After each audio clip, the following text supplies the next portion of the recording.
Le logement en centre-ville est particulièrement important et évidemment ce parc de logements locatifs privés est vieillissant.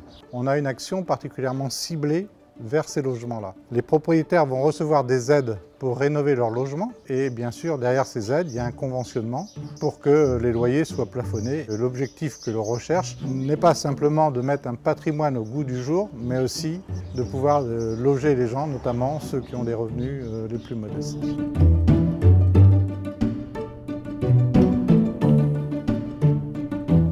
L'avantage pour la collectivité, c'est en fait de permettre de développer un parc locatif social dans le parc privé. Pour le propriétaire bailleur, ça lui permet donc de bénéficier d'un accompagnement technique, à savoir un diagnostic du logement, une évaluation énergétique du logement notamment, et de subventions de la part de l'Agence nationale de l'habitat. Et en complément, la communauté de communes peut apporter une aide forfaitaire de 3 000 € à tout propriétaire qui s'engage dans un projet de conventionnement.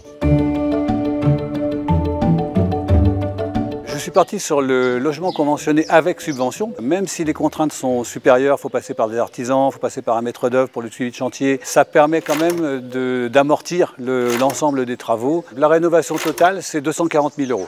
Voilà, moi je me serais plafonné à 190 000. En ayant la subvention de 50 000 €, ça me permet de financer la façade et de remettre à l'identique, tout en tuffeau. Aujourd'hui, je dois louer dans les 7,50 € du mètre carré, je crois, alors qu'effectivement, j'aurais pu facilement louer 10, 11 € du mètre carré.